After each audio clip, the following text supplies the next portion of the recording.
Election season continues as the Greater Fairbanks Chamber of Commerce hosted an online forum featuring candidates running for the school board. 2 seats are up for grabs in this year's election, with neither incumbent seeking re-election, and 2 candidates are running in each race.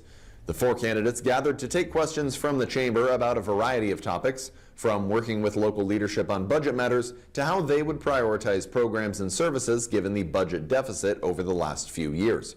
Workforce development and apprenticeship programs were also addressed by those running. Candidates were asked what they see as the most pressing issue for the school district now, besides the budget crisis. The number one issue with the school system is perception.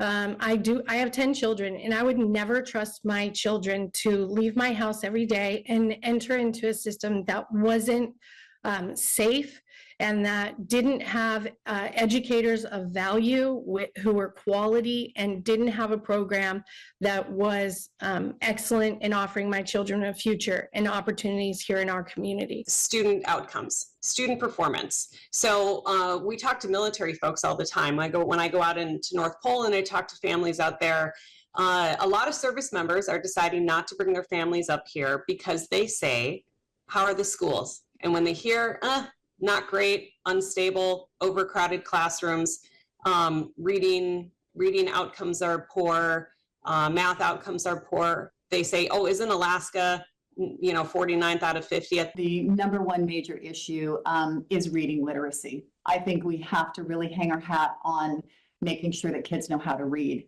On that note, I would say that student attendance is right up there with literacy. If the kids aren't there, if they're not making it to school, then they can't participate in the lessons, and they're not going to have the same outcomes as students who are there. Right now, I think our focus needs to be teacher retention. Accountability budget obviously need addressed. Teacher retention is huge. We have lost 25% of our workforce in the last 10 years, and we need to do everything we can to keep our teachers. Right now, we have teachers coming in, getting experience, and leaving for other better benefit programs. So again, this is a twofold problem.